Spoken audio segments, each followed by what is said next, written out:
భారతదేశంలో ఆర్థిక సంస్కరణలు ప్రారంభించిన తర్వాత 1991లో అప్పటి ప్రధాని పివి నరసింహారావు, అప్పటి ఆర్థిక శాఖ మంత్రి మన్మోహన్ సింగ్ ఆధ్వర్యంలో ప్రారంభమైన రిఫార్మ్స్ తర్వాత అనేక రంగాల్లో భారీ మార్పులు వచ్చాయి.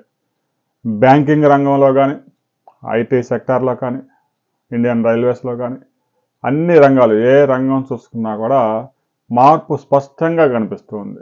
కానీ న్యాయశాఖ ఏదైతే ఉందో ఆ శాఖలో మాత్రం ఒక్క అడుగు కూడా ముందుకు పడిన దాఖలాలు కనిపించడం లేదు. న్యాయశాఖ అంటే కోర్టులు, సుప్రీంకోర్టు, హైకోర్టు, జిల్లా కోర్టులు, మున్సిపాలిటీల్లో ఉండే కోర్టులు. ఈ కోర్టులు భారతదేశంలో 5 కోట్ల కేసులు పెండింగ్లో ఉన్నాయి.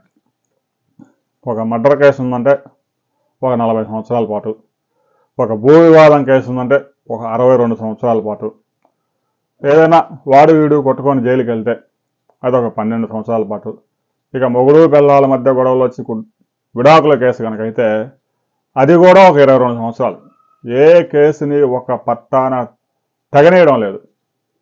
ఇక జగన్మోహన్ రెడ్డి అక్రమాస్తుల కేసు అయితే 128 సంవత్సరాలు పట్టే అవకాశం ఉన్నారు. ఇప్పటికే దాదాపు 14-13 సంవత్సరాల నుంచి దాన్ని గుంజుతూనే ఉన్నారు. సిబిఐ వాళ్ళు సుప్రీంకోర్టు అడిగితే మాకు కొంచెం సమయం కావాలంటారు. అసలు ఏ కేసులు ఎందుకు ముందుకెళ్తాయో, ఎందుకు ఆగిపోతాయో ఎవడికి తెలియదు. న్యాయం సరైన సమయంలో జరగకపోతే అది అన్యాయం చేసినట్లే అని రాజ్యాంగం చెప్తా ఉంది. అన్యాయానికి గురైన వ్యక్తి, కేసు పెట్టిన వ్యక్తి వాడు సచ్చి శమమైపోయి శ్మశానానికి పోతున్నాడు, కానీ న్యాయం జరగడం లేదు. మొన్న ఈ మధ్య పత్రికలో ఒక వార్త చూసాం. 62 సంవత్సరాల నుంచి పోరాడుతున్నాడంట కోర్టులో ఆ భూమికి రావాల్సిన పరిహారం గురించి. ఇప్పటికీ నాగార్జున సాగర్ డ్యామ్ కింద, శ్రీశైలం కింద భూములు కోల్పోయిన కొంతమందికి ఇంకా పరిహారం రాలేదు. ఈ విధంగా న్యాయ వ్యవస్థలో సంస్కరణలు చాలా అత్యవసరం. సరైన సమయంలో న్యాయం జరగకుండా 1 సంవత్సరంలో 2 సంవత్సరాల్లో తేలాల్సిన కేసులు 20 సంవత్సరాలు, 30 సంవత్సరాలు, 40 సంవత్సరాలు ఈ విధంగా దశాబ్దాల పాటు గుంజుతూ వెళ్తే కేసు పెట్టినవాడు కూడా చేతులు ఎత్తేసి మీకు దండం పెడతారా, ఈ కేసు మూసేయండి అనే కాడికి వస్తా ఉంది. ఇక న్యాయం ఎప్పుడు జరిగింది? కేసు పెట్టినోడు మాకు అన్యాయం జరిగిందని కేసు పెట్టినోడు కూడా చచ్చిపోతా ఉన్నాడు. ఇటీవల తెలంగాణలో ఒక వార్త వచ్చింది. కేసు తీర్పు వచ్చింది. ఆ తీర్పు తీసుకొని సబ్ జైలుకి వెళ్ళారు. 12 సంవత్సరాల తర్వాత నిర్దోషాన్ని విడుదల చేశారు. ఈ పోలీస్ కానిస్టేబుల్ ఎవరైతే ఆ సబ్ జైలుకి వెళ్తే వాడు ఎప్పుడు పోయాడు, చనిపోయాడు.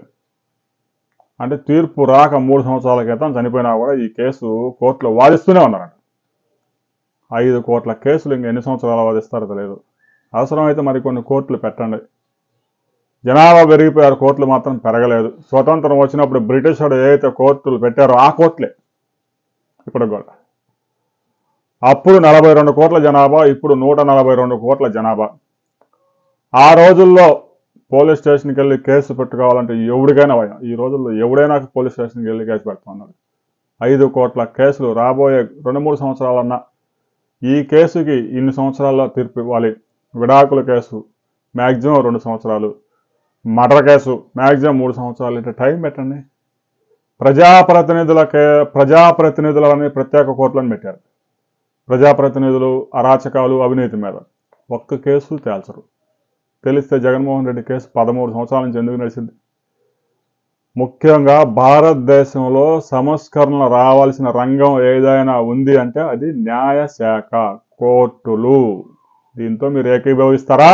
ఏకీభవిస్తే కామెంట్ చేయండి. వీడియో నచ్చితే లైక్ చేయండి, షేర్ చేయండి, సబ్స్క్రైబ్ చేసుకోండి.